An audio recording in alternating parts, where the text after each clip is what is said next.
сайғылы сержілер Мүбарек Джума күн епіңіз үшін хайырлы олсын. Эфирде заман, студияда Шевкет Наматулаев чалышмақта. Ахмеджетле Бербер Рустем Сейітов инсан ақларыны қорчалаған контакт группасына шикайет етті. Түневін атер телеканалы азырлаған левхада Рустем оңа қаршы милли әлеметі эсасында дискриминация япылғанны білдірді.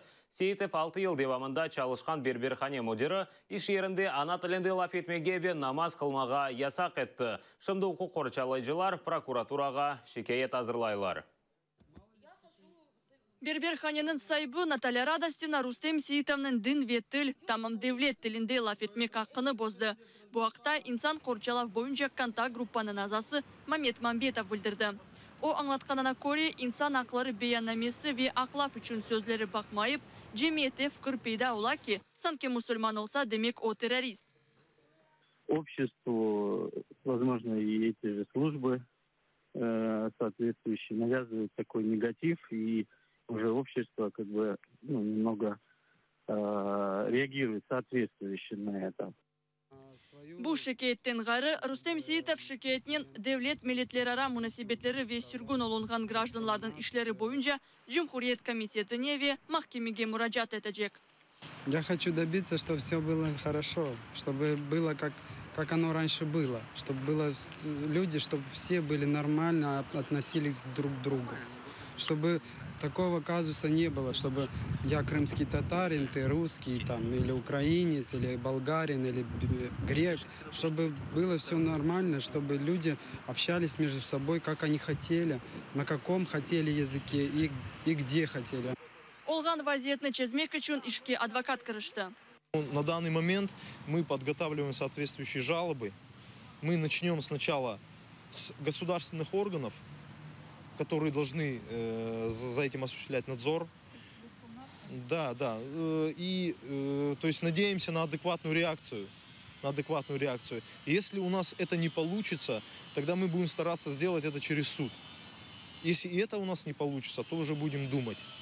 Выходить уже на другие инстанции и просто в другом формате вести всю эту беседу. Қырым татар милли межлис рейсінің бірінші муавины Нариман Жилял олған вақиғаны милли әлеметі есасында дискриминация кыбысая. Оның сөзлеріне көре, бұл бірінші вақиға дегіл. Эвелсі озера бұл себептен аздарда қауға етселер, шымды бұл қауғалар іште де хадимлер ара башлады. Крымская весна, так называемая, вызвавшая у ряда жителей Крыма некую эйфорию в том, что они живут теперь в России, и это должно привнести нечто новое в их жизни, сняло с их эмоций, ощущений и вообще душ вот те самые пресловутые скрепы, которые держали их вот в рамках некой толерантности. И сегодня эти люди позволяют себе вот таким образом относиться к людям, которые просто хотят разговаривать на родном языке, исповедовать религию, которую они предпочитают, в данном случае ислам. Рустем Сейітов бүгін ішке шықты. Білдірді кі, модернің талапларыны шымды бежере. Ана тілінде иш жерінде лаф етмей, ве намаз қылмай. Наталья Радостина сеслендірді кі, оның талапларыны бежермесе, іштен мұтлақа бошатылacak. Эльмира Боғырчалы, Асан Османов, Заман, АТР. Алуштада 3 инсанны өлдірділер. Августның 9-на кечер кечесі Партенет қасабасында Москва сакені оз достарыны сойды. Твоя газета білдіргенне көре мұсафыр Қырымға ратланмаға келген. Компания ичкен сон Москва сакенлерінің бірі пычақ алып 3 инсанны өлдірді. Вақия олған сон жинаетчі қачмаға тұрышты, ләкин оны полиция яқалады.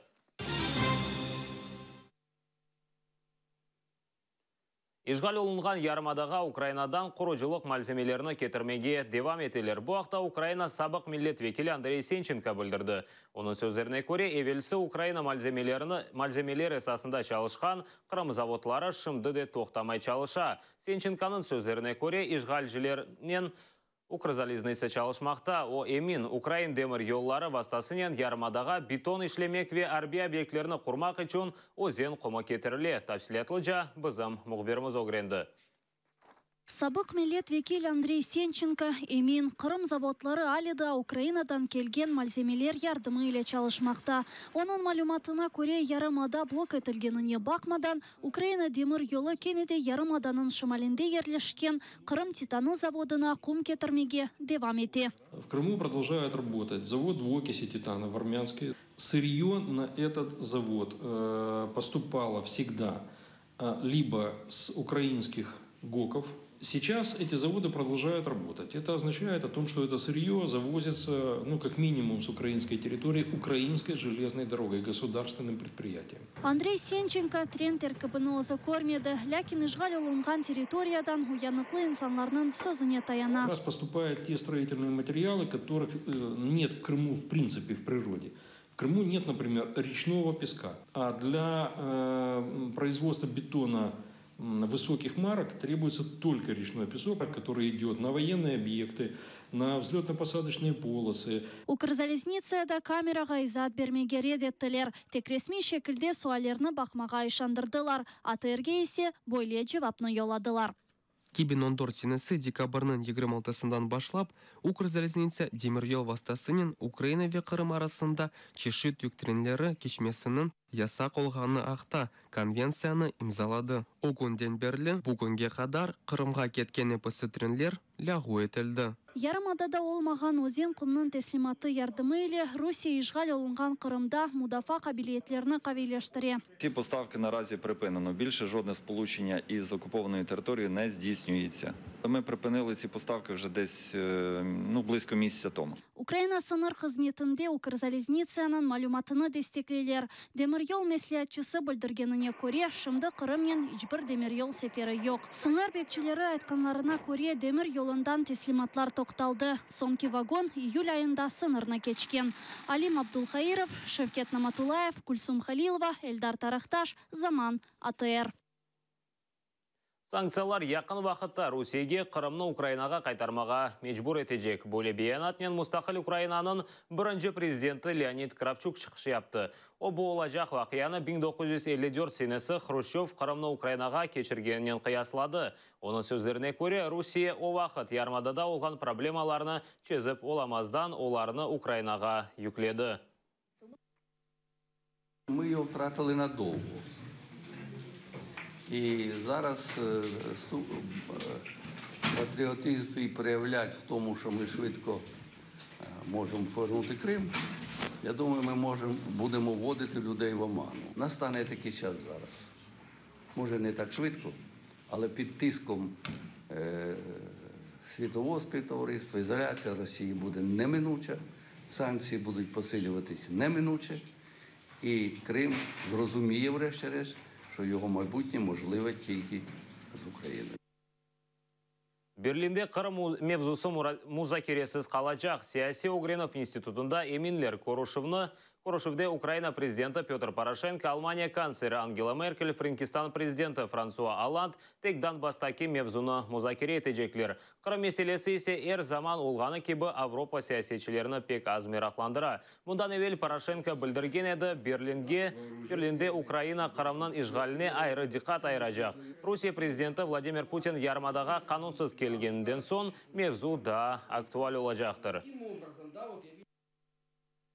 По Крыму, я думаю, что вопрос будет затрагиваться в сугубо экстенсивном порядке в рамках заявления Меркель, что Европа не забудет эту проблему. Но, скажем, какие-либо действия в целях ее решения на сегодняшний день просто невозможны до тех пор, пока не изменится политика Кремля. Но что касается... Масандра сакиллері балабақчасы етрафында құружылықны тоқтатмаға талап етелер. Құружылар қанунсыз гаражнен бәрабер да екі қатылы бина тікледілер. Ерлі сакиллер акиметке мұражат етелер, ләкин иншаатның құружылығыны оледе тоқтатып оламайлар. Тәпсілетлі жа біздің мұхберлеріміз хикая еті. Да кешенлері бұл ерде дүлбер Қырым чамлары өсейді. Шынды есе құружылық кете. Ишчілер бинаның темеліні қоялар. Ишбір кімсеге малюмат бермелер. К этому не касаюсь, вот мой агрегат. Құружылық март айында баштанды. Башта қоралар ясалды. Сонра есе тереклеріні yok еттілер. В 1977 году получили мы жилье. И наш главврач Паниншкин привез 18 кипарисов и деревья, чтобы мы все это сажали. Ерлі иәле милициямен берабер экология инспекциясыны чағырдылар. Оларны ерлі мемориетке чағырып тізілген весиқаға имза атмаға теклиф еттілер. Ләкин весиқаларны көрген сон, олар сусмаға мечбур олдылар. Иду я на второй день, нету ничего. Выходит вся в золоте и говорит, вы бешеная руда. Никакого вам не будет. Это там кустарники. Тюлени спилил кустарники. Что бы делали? Ерлі жематчылықның білдіргеніне көре Масандра депутаты Кирилл Тюленев бұл құрыжылықның сымарашчысы ола. Ләкин весиқалар векұрыжылық мейданы фарқлана. Никто не может объяснить нам, почему в документах идет разрешение на строительство по адресу улица Стахановская, дом 12, а строительство идет по ЮБШ 9. Құрыжылар енді бинаның екі қатыны тікледілер. Ве бұтын бұл конструкция балалар мейданында ерлеше. Здесь нарушены все красные линии, порваны кабеля, дороги не отступлены 6 метров, как положено, а детские площадки мы видим тоже также не отступили. И мы видим на детской площадке, где много людей, лежат кирпичи, которые могут просто покалечить детей. Çok yıllar devamında bu sokakta yaşayan insanlar балалар meydanında toprak ayrılmasına eriştiler.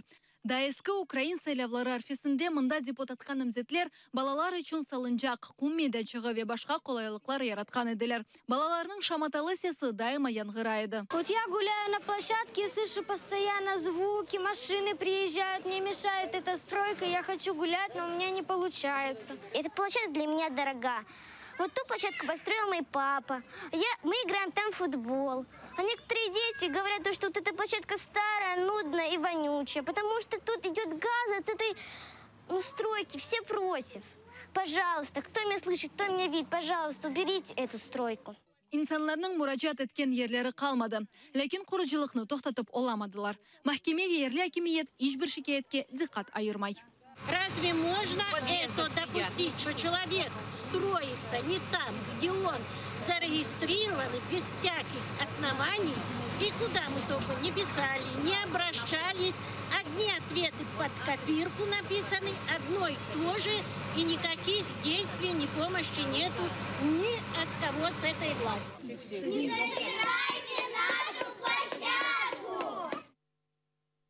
Аслан Қарымлы Украина үкіметінің қырымешлері бойынша векіл вазифесіне тайынленді.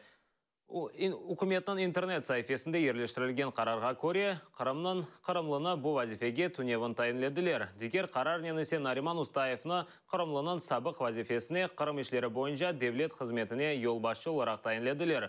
Ой себелісі яқында лағу етілген Қырым ве Ақияр ішлері бойынша департамент мудирі еді.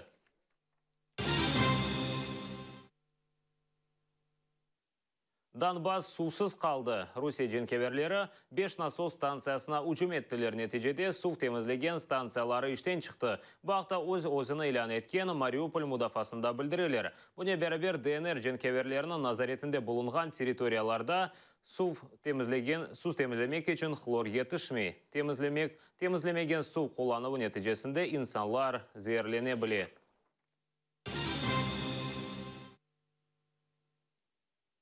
Украиналы учыжы Надежда Савченко іші бақылған махкеме оғынды Георгиев шіретлерінен наразылық өткерілді. Оны милли азатлық харекет азалары тешкіл етті. Оларының елерінде өлген журналистлерінің фоторесімлері, оларының өлуінде Савченканы қабатлайлар. Украиналы учыжы епсі қабатларыны рет ете. Оның избатларына көре журналистер өлген вақытта ойынды есірлікте еді. Сонрай оны Русияге кечірділер.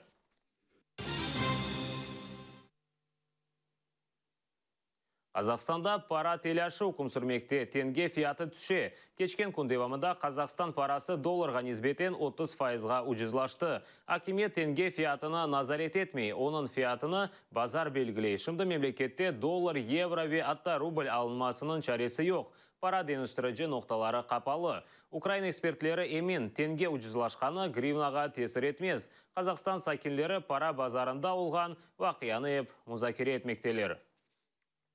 Я занимаюсь бизнесом, я просто натурально шутка, честно сказать. И как человек, потребитель, то, что мы все зарплаты получаем в тенге, Сейчас будете все переводить на процент повышения курса, это будет вообще какой-то кошмар. Плохо, конечно, для нас. Все подорожает же, когда доллар вырос. Поднимает потихоньку 197. Будет дальше, наверное, поднимать. А вы вообще ожидали? Думали, что к Новому году будет такой подъем. И думаю, что это еще не конец. Түркия президенті Режеп Тайип Эрдоган вақыттан evvel парламент сайлауларына илан етті. Олған малыматқа көре сайлауларына ноябрьнің 1-іне тайынлей білелер. Бөле қарар баш Назир Ахмед Даутоғлу парламентте коалиция тізіп оламаған сон қабыл етілді. Мұхалифет лидері Эрдоганға акимет тізмеге теклифінен шықты. Ләкин президент вақыт аз олғаны себебінден ғайрыдан сайлауларына илан етті.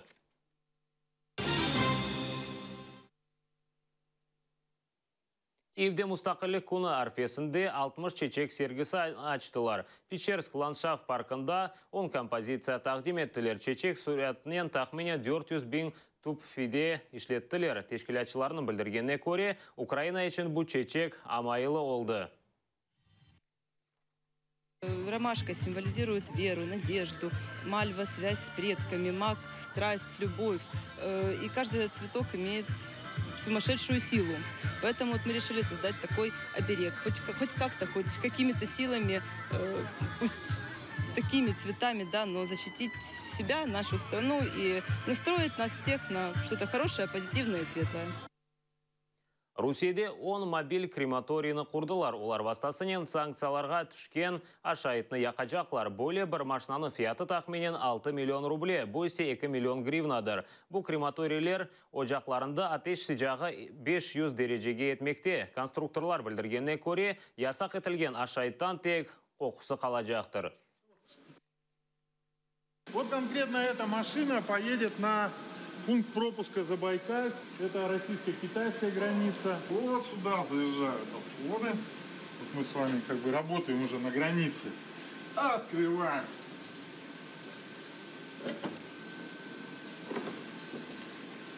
И забрасываем. Туда может поместиться головка сыра, нога поросенка, какой-нибудь плохой человек. Ну, я шучу, конечно. Ясақларына кечеп Русияге кетірілген ашайтыны енді казаклар йоқ етмекте. Санкт-Петербургтаки ашан түканында олар шетелден кетірілген ве санкцияларға түшкен ашайтыны қыдырдылар. Назарет группасында Русия шоумені Стац Борецкий де бар еді. О телекамералар оғынде шетелден кетірілген пива банкасыны тішлерінен ертті. Казаклар есе сепетлеріне шетелден кетірілген ашайтыны топлап, түкан мемориетінден кефиет сертификатыны талап еттілер. Ләкин санкцияға түшкен шетел ашайтыны олар ойледе тапып оламадылар. А потому что они меня назначили министром культуры, понимаете, казачьего общества. Вот. И как бы попросили. А я как бы с ними солидарен в этом плане. В плане импортозамещения. Импортное пиво вот стоит на самом видном месте.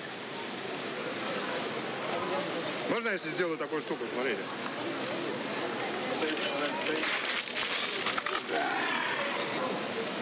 Просите убрать уборщицу, я сейчас дам 100 рублей, вы ей передадите. Хоть как не надо. Любой труд должен быть оплачен. Мы оплатим это, тоже переживайте. 50 рублей нормально. Спасибо. Сейчас придет уборщица. Мелочи нет просто.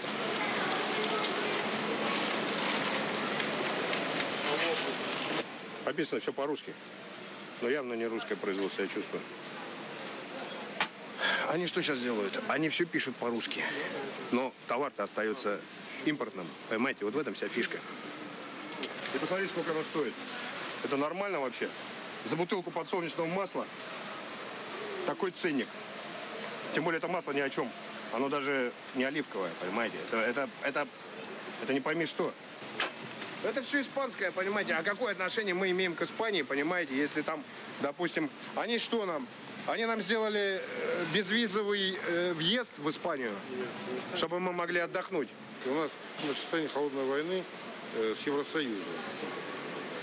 Почему нам Европа делает неприятности, старается сделать неприятности, а мы должны кормить Европу, покупая их товары? Почему?